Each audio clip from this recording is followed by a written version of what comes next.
Great insight on the military aspects of the Russia-Ukraine conflict. So much still to discuss, and we will do so here on NewsX World. But let's move on now.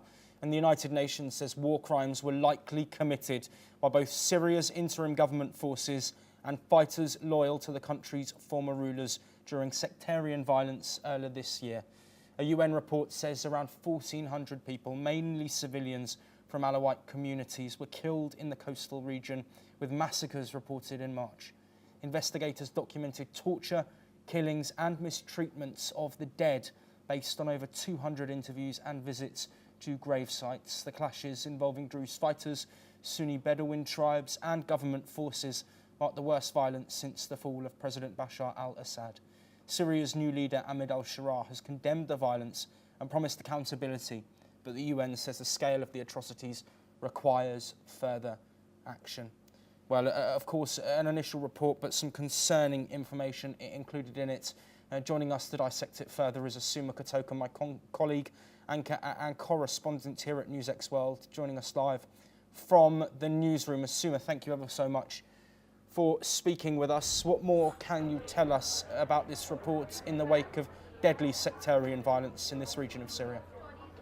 Yes, Syria's current government, Ahmed al-Sharaa's new regime, has come again under scrutiny after this report was released by UN.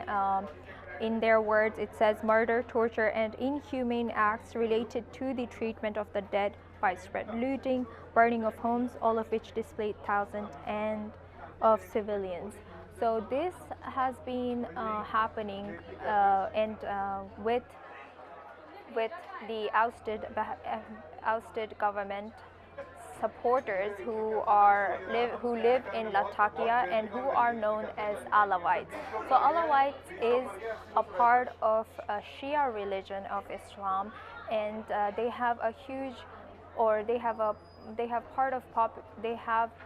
been living in Syria's northern region called Latakia and they have been known to be, most of them, to be in support of the ousted Syria's regime head and Bashar al-Assad, and also his father, who was the former leader of Syria. So since 1970s, they have been involved very heavily with the government, both Bashar al-Assad's father's government and Bashar al-Assad's government. So these killings and tortures have been systematic and has been seen, the reason has been seen as revenge killings by most people. The torture included brutal things such as dead bodies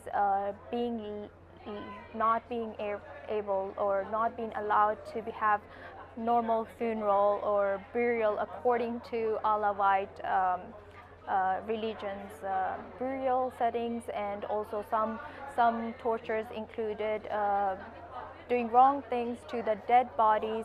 The dead bodies also have not been allowed to be sent back to their families. Instead, they have been buried in mass graves.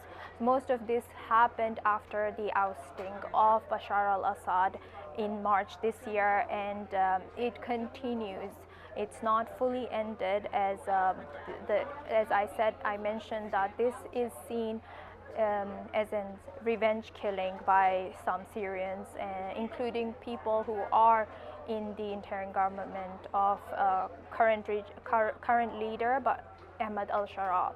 So Alawite have been in this kind of situation for a while now, and until and unless something changes in this system, they might be in danger again. Thank you ever so much for that insight. Of course, a lot to unpack here. This is a report from the UN. We wait for responses from the Syrian regime and other parties involved. It's also